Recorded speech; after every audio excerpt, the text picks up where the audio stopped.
திருப்பூர் ரித்தன்யா தற்கொலை வழக்கில் கைது செய்யப்பட்டுள்ள அவரது கணவர் மற்றும் மாமனார் மாமியாருக்கு நிபந்தனை ஜாமீன் வழங்கி சென்னை உயர்நீதிமன்றம் உத்தரவிட்டுள்ளது. திருப்பூர் மாவட்டம் அவிநாசியில் வரதட்சணை கொடுமை காரணமாக புதுமணப்பெண் ரித்தன்யா விஷமருந்தி தற்கொலை செய்து கொண்ட வழக்கில் கைது செய்யப்பட்டுள்ள கணவர் கவின்குமார், மாமனார் ஈஸ்வரமூர்த்தி, மாமியார் சித்ராதேவி ஆகியோர் ஜாமீன் கோரி சென்னை உயர்நீதிமன்றத்தில் மனு தாக்கல் செய்திருந்தனர். இந்த மனுக்களை விசாரித்த உயர்நீதிமன்றம் ரித்தன்யாவின் முழுமையான உடற்கூறாய்வு, தடயவியல் ஆய்வு அறிக்கைகளை தாக்கல் செய்ய உத்தரவிட்டிருந்தது.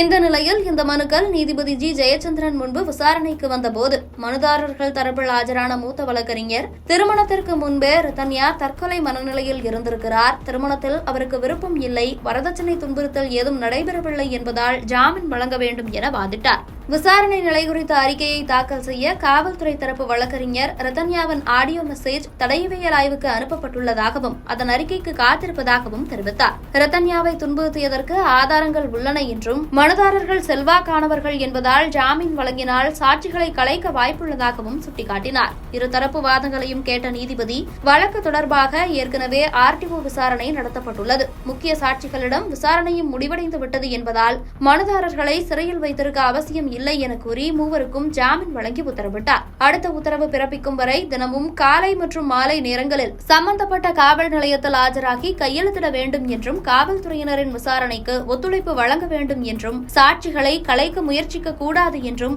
மூவருக்கும் நீதிபதி நிபந்தனை ஜாமீன் விதித்துள்ளார். மேலும் தலா 1 லட்சம் ரூபாய்க்கான இருநபர் பிணையை அவிநாசி நீதிமன்றத்தில் செலுத்த வேண்டும் என்று உத்தரவிட்ட நீதிபதி, அவிநாசி நீதிமன்றத்தின் அனுமதி இல்லாமல் மாநிலத்தை விட்டு வெளியேறக்கூடாது என்றும், பாஸ்போர்ட்டை ஒப்படைக்க வேண்டும் என்றும் நிபந்தனை விதித்துள்ளார்.